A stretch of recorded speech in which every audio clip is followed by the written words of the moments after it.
So bring me two pina coladas. Non-alcoholic, of course, virgin pina coladas, because this is a family show.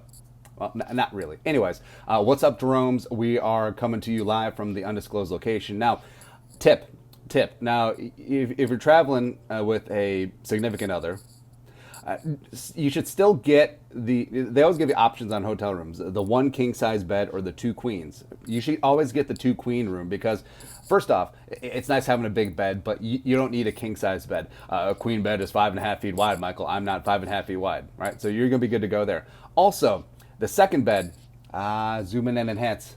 See, you can use the second bed to hold all of your crap.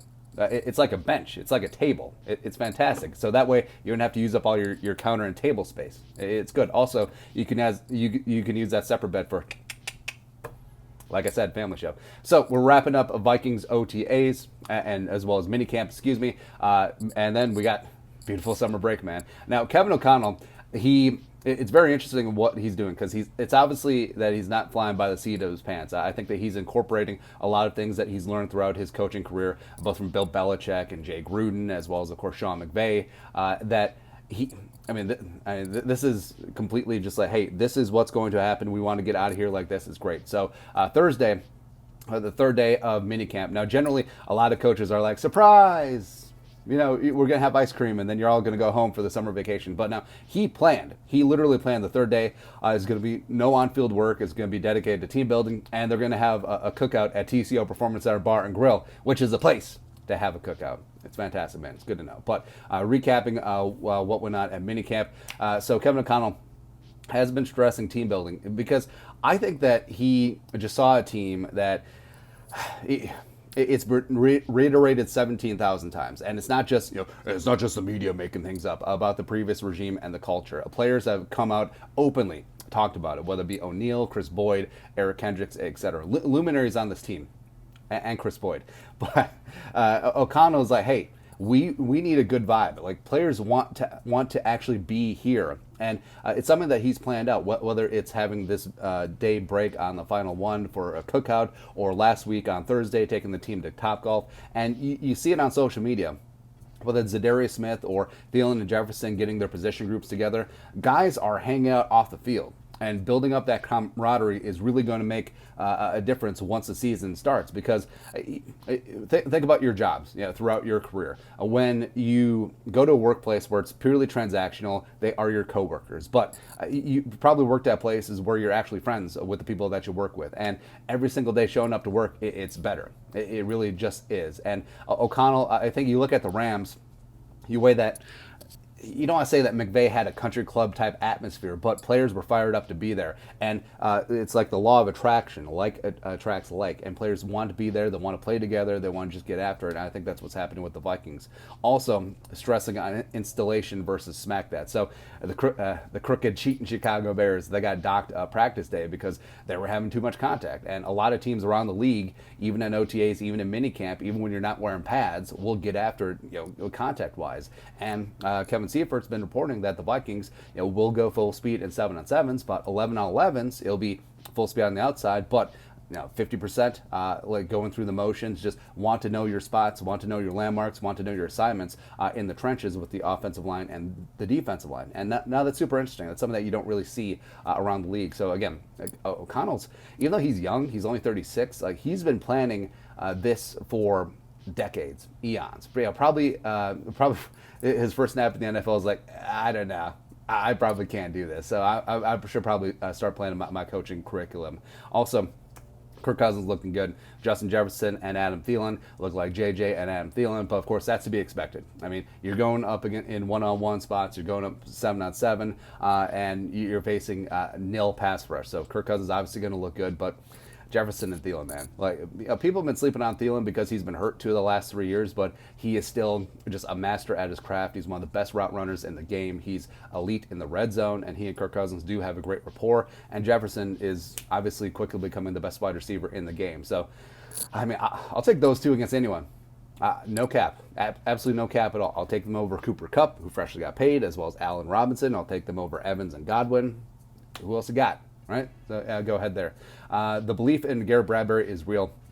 So Garrett Bradbury, he's added weight, he's getting after it. We've heard this story before, but words are just words, right? And Kevin O'Connell and Kwesi and Wes Phillips and new offensive line coach Chris Cooper have talked up Garrett Bradbury, gassing him up a lot. That's great. But their actions in this offseason, they could have signed a center. They could have drafted a center. They could have drafted Linderbaum or Juergens or et cetera, or they could have signed J.C. Treader anytime or Matt Paradise, but they didn't. So they obviously do believe in Garrett Bradbury, even though they declined his fifth-year option. He's going to get every opportunity to be the starting center. But there are contingency plans. So Jesse Davis has been getting some more first-team reps at right guard. Chris Reed, the pride of Mankato State University Community College, had been working at right guard with the first team, but he's been taking backup center snaps, and he's talked about openly, hey, we've been working at center, so we're going to be good together there. So if Bradbury falters, I think that you could have a legit situation where your starting offensive line left to right is Darrisaw, Ezra, Chris Reed, Jesse Davis, as well as Brian O'Neill at right tackle. I think that's a legit possibility, right? Then running back offensive weapon. So all this talk about Dalvin splitting out playing wide receiver, that's not just him. I think that you're going to find a spot where Madison is used more creatively. I think that Kevin O'Connell, I mean, he's fired up. He's fired up about King Kene and Wangu as well. And Ty Chandler, of course, being third down scat back. I think that the Vikings, the four running backs will have a role. And you look at the Rams, you look at Washington, they have had multiple running backs be part of the game plan. And I think with Dalvin's unique skill set, and I think with King Kene's explosiveness, I think that, and also Madison's skills, I think that you're going to have to find a way to utilize that rock, because even though you're not going to run the ball as much as you have in previous seasons, just getting the rock to playmakers, it does make a ton of sense there. The defense, so I can't wait to see this defense, man, because every single game, every single down, every single drive is going to be different. It's going to be four-man fronts, it's going to be odds, it's going to be evens, it's going to be 3-4, 4-3, 3-3-5, it's going to be 4-2-5 nickel. They're just going to attack. They're going to move things around. And I cannot wait, because the fantastic thing about Danielle Hunter, and no one talks about this except for us, is that Danielle Hunter has been primarily a left side, strong side defensive end. So he is rushing the quarterback, generally against a tight end, generally against a right tackle, generally against a fullback, as well as chip help. Plus, the quarterback, again, generally are right-handed, so they can see him coming, and he's still getting after it. It's just amazing. It just blows your mind. Plus, he's great against the run, but he's going to be moving around a lot like Zadarius Smith. He's going to be standing up. He's going to be handing the dirt. He's going to be over the guard. He's going to be over the center on both sides. Like, you're not going to know where 99's lining up, man. And then two more to go.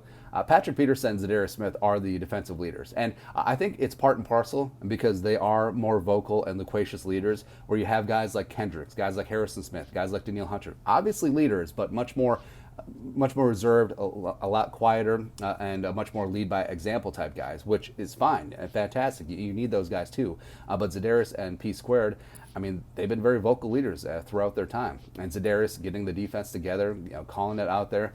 Patrick Peterson, both on the field as a mentor. I feel like in year two, he feels like this is more of his team. Maybe last year as the new guy, maybe he felt like a little bit of an interloper, even though you didn't really see that. Also on his podcast, he ain't afraid. He ain't scared to call a spade, to call things out, to speak truth, and you need that as a leader. So I absolutely love it. Both those guys have a lot left in the tank, and it's going to be fun, man. It's going to be a lot of fun. Injury roundup, ISM still in a boot. Hopefully he's going to be ready to go for training camp. They did hold KJ Osborne out, but that seemed precautionary. Same thing with Zadarius Smith, except I think Zadarius Smith is much more, just like a veteran. It's like, hey, this is OTAs. This is minicamp. Yeah, you need to put in that work. But yeah. Anyways, fired up. I'm glad that OTAs minicamp are check that box in a couple weeks. Training camp at TC Boulevard Center Bar and Grill. But that's it. That is Vikings Minicamp Roundup from the undisclosed location. 2 pina coladas. Let us know your thoughts and our thoughts in the comment section below. Subscribe. Is it Friday? No, it's Thursday day. Anyway, put a little something in the Venmo, or do it tomorrow. Friday's payday. Let's go, baby. But until next time, Skol, production value.